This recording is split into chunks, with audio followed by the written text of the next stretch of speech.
Absolutely brutal. Mozart. Well, it's a great line, but let's just think that through. Maybe he was a fan of Mozart for his music, and maybe he was a fan of Rhodes for being an imperialist who killed non-white people.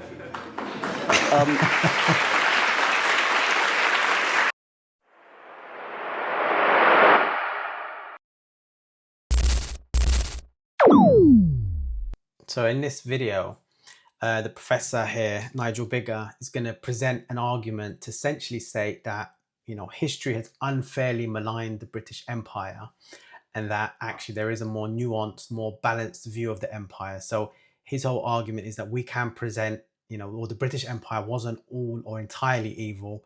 Actually, the British Empire was also a force for good, and we have to kind of look at the British Empire in that context. So that's kind of his central idea that he presents in this particular debate. For example, the British were among the first peoples in the history of the world to abolish slavery, then used imperial power for a century and a half to suppress slavery from Brazil to New Zealand. The British Empire also committed itself to fighting the massively murderous genocidal regime in Nazi Berlin.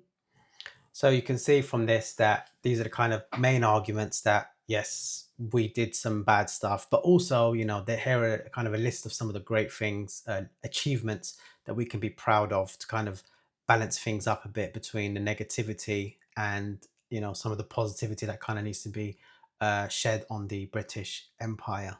Did Cecil Rhodes, the British colonial founder of Rhodesia, did he have good intentions when he said he preferred African land to Africans, who he called the N-word?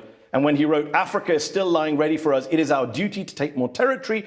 More territory simply means more of the Anglo-Saxon race, more of the best, the most human, the most honourable race the world possesses. Yeah. So I don't defend Cecil Rhodes. I wouldn't present him as a poster boy. I don't defend him, but now I'm going to defend him. British Empire. You have defended him. Well, partial defence. He wasn't South Africa's Hitler. He didn't commit genocide in South Africa. Was he racist? If he was a racist who opposed the removal of the vote from black South Africans in Cape Colony, and his famous Rhodes scholarships. In his will, he made clear these scholarships were to be granted regardless of race. People disagree about what you meant by that. But So Cecil Rhodes is like a very divisive figure, and he's really, viewed in a very negative light by, a lot of people. So Cecil Rhodes, some of his kind of more famous quotes is he said something like, I contend that we are the finest race, talking about the British Empire, we are the finest race in the world, and that the more of the world we inhabit, the better it is for the human race. Another time he said something like, Africa is still lying ready for us. It is our duty to take it. So a really hardcore kind of imperialist, colonialist kind of, almost British supremacist, like the British are superior to everybody else in the world. He's also the same guy who kind of laid the foundations for apartheid South Africa. So he introduced the Glenn Grey Act, which was the precursor to apartheid, where he essentially kind of created these, native reserves. Really, really divisive figure, and it's just interesting that, again, the professor says that actually I don't, support him, and then starts defending him, right? So it's, again, and you're going to see this kind of theme throughout this debate, where he'd say, well, actually, this is wrong, but what about this? I don't agree with this happened, but we also did this. This bad thing happened. Oh, but these guys over there did a lot worse. So we're going to kind of see a lot of that throughout this debate. Yes, and I promised that tonight we're going to talk about slavery. Yeah. Right now, just on Rhodes, it's interesting you said he's not South Africa's Hitler. Hitler was a fan of Rhodes, the man you're saying is a mixed man. Goebbels praised him by name. Maybe Hitler was a fan of Mozart. That doesn't make Mozart bad. No, but maybe he was a fan of... So, again, really interesting. Like, he looks really pleased with this point, right? So the idea is, well, actually, okay, being liked or being admired by Hitler is not an argument against that person or against that thing, right? So he's made this point. This is kind of it's quite pleased with it. Gets a few laughs from the crowd. Mehdi Hasan's going to pretty much take this argument apart, like in a sentence or two. Mozart. Well, it's a great line, but let's just think that through. Maybe he was a fan of Mozart for his music, and maybe he was a fan of Rhodes for being an imperialist who killed non-white people.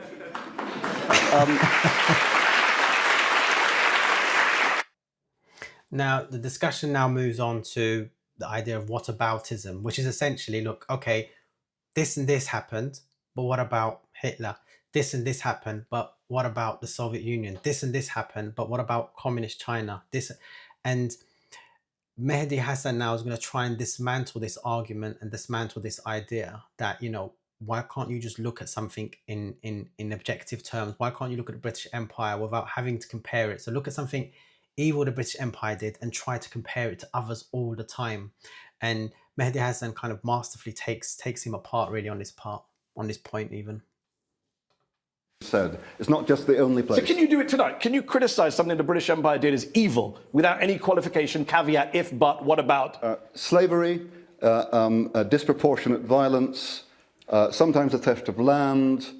The most destructive thing probably was the spread of disease, which was inadvertent.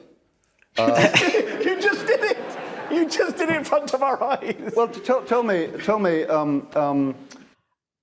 So you can see, again, it's always that what about this? And actually, this is the caveat and this is the exception. And, so again, I think he kind of proved really clearly here that he literally can't state anything negative about the British Empire without bringing in some exception or some caveat or what about this and what about that. So the discussion then slightly moves on to this idea that can you even really tally the good and the bad, right? Can you really say that actually the British Empire wasn't, or the good of the British Empire outweighs the bad, or the bad outweighs the good? So again, the professor's perspective is that actually you can list them, but can you weigh them? You can't, right? You can't compare the two, the good and the bad. This is his central argument.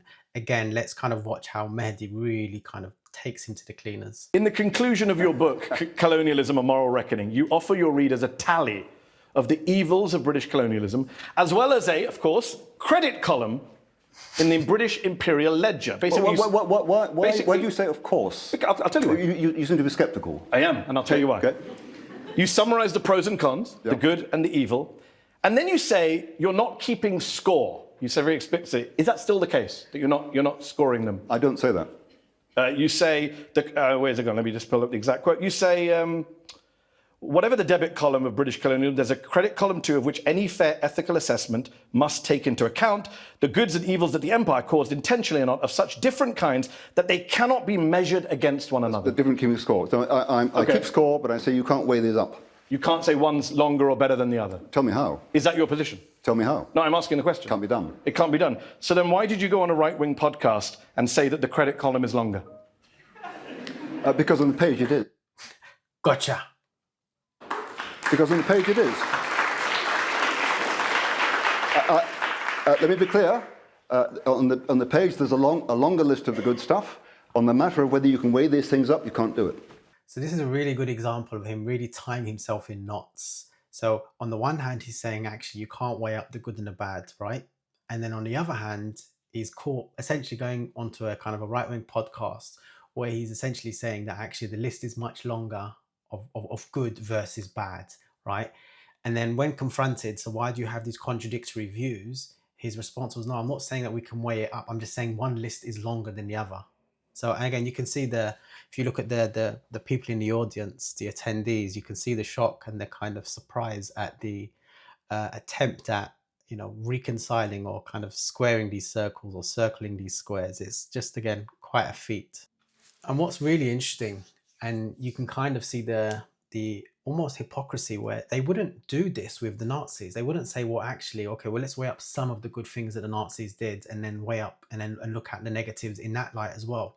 They would never do that. They wouldn't say, oh, the Nazis, yeah, they committed some crimes, but they created the Volkswagen, or they, created synthetic rubber, or they helped the advancement of television.